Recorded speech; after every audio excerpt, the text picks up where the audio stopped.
saya nggak peduli, Bang. Karena sayalah yang menyelamatkan diri saya dengan ridho Allah. Kalau saya meninggal di saat itu atau saya pingsan, apa yang terjadi? Siapa yang bisa mengungkap? Bagaimana nasib Fania? Bagaimana nasib Feral sama Atal? Karena suami yang baiknya akan pernah berbohong. Kalaupun dia gentle, mungkin saya maafin di saat itu, Bang. Saya juga nggak pingin cari keributan. Vena Melinda menangis, Ibunda Ferry Irawan memelas miris. Belakangan, publik mulai dibuat geleng-geleng kepala dan berbalik beri empati pada sosok seorang ibu yang hatinya hancur lebur lantaran anaknya tak terbukti melakukan kekerasan fisik sebagaimana digembar-gemborkan, namun tetap divonis 1 tahun penjara karena dianggap melakukan kekerasan psikis. Dialah Haryati, Ibunda Ferry Irawan yang masih berat menerima putusan 1 tahun penjara yang diterima anaknya. Kasus kekerasan psikis sendiri mendapatkan ancaman hukuman 1 tahun 6 bulan dan diputus 1 tahun itu sangat-sangat berat menurut saya dari kacamata hukum, sangat tinggi lah. Artinya tidak menyebabkan korban itu cacat, tidak menyebabkan korban itu tidak dapat beraktivitas, tapi mendapatkan putusannya cukup tinggi. Bahwa ya dia menerima ya, mungkin ini ujian, cobaan dari Allah Subhanahu Wa Taala, sehingga buat Mas Ferry, alhamdulillah dia bilang saya legowo menerima putusan dan saya jalani dengan ikhlas. Hal ini sangat berbeda dengan narasi yang dibangun kala itu soal trauma berat dan gangguan psikis yang mengguncang Vena gara-gara kekerasan fisik yang dituduhkan pada Ferry, dan sosok Roro Fitria yang terlihat rajin mendampingi masalah psikis Vena. Masih sangat sedih ya melihat apa yang sebenarnya ada di dalam hati Mbak Kusayang yang tidak bisa disampaikan di floor. Jadi merupakan privasi Mbak Kusayang. Cuman tadi hasilnya ya masih amat sangat depresi. Untuk teknisnya seperti apa?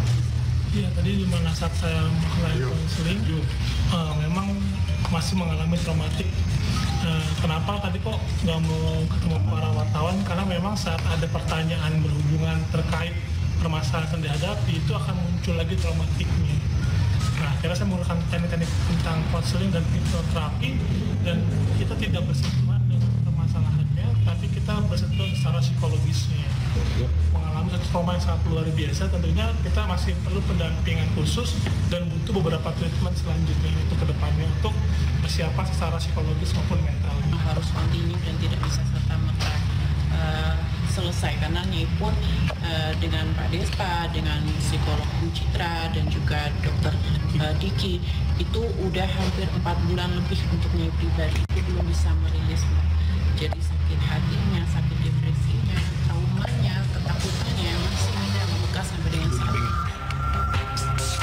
Kalaupun Vena mengalami tekanan psikis saat itu, pihak keluarga Ferry rupanya memiliki kunci atau kartu truf yang bisa menjelaskan urusan satu ini. Ditemui tim Insert, Ibunda Ferry menggegerkan publik dengan pernyataannya bahwa Vena diduga sudah memiliki riwayat gangguan psikis jauh sebelum menikah dengan Ferry. Bukan saja mudah panik dan stres, Vena dikatakan sering mencakar dirinya sendiri. Karena dari sebelum-sebelumnya juga sebelum nikah sama Ferry, dia memang ada psikis. Jadi bukan dengan Ferry psikis. Jadi sebelum-sebelumnya itu udah psikis ya. Jadi sebelum-sebelumnya. Jadi saya tahu ya kalau misalnya dia pusing atau apa, dia cakar-cakar sendiri, itu benar. Jadi tahu banyak yang bilang, sampai ada yang bilang, "Mami hati-hati, anak mami kasihan kalau misalnya nikah jadi sama dia." Terhadap semua fakta ini, Haryati, Ibunda Ferry merasakan bagaimana begitu banyak hal yang diputar balikan. Seketika membawa Haryati dalam memori lama ketika teringat pada janji Vena, kala itu yang kabarnya ingin mencari seorang imam dan bukanlah seorang pria tajir berharta melimpah. Ferry yang tidak punya apa-apa, nyatanya dipilih oleh Vena sebagai suaminya dengan dalih bahwa kala itu Vena mencari imam bukanlah seorang miliarder. Kamu berani nikah sama Ferry? Ferry tidak punya apa-apa, belum ada penghasilan tetap. Apa kamu tidak akan menyesal nantinya? Saya gituin. Oh, di depan sebelum Iya, menikah ada ya? sebelum menikah itu di adik-adiknya juga ada saksinya. Jadi saya bilang nanti takutnya menyesal kan di penanya. Ternyata memang benar. Nah, Vena bilang katanya Mami, aku bukan mau nyari harta, bukan mau nyari ini, tapi aku mau cari imam. Bilangnya begitu.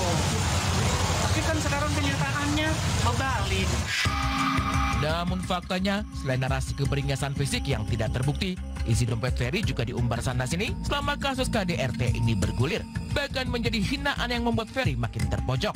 Lantas, bagaimana Vena menjelaskan narasi KDRT yang tidak terbukti di Pengadilan Negeri Surabaya itu?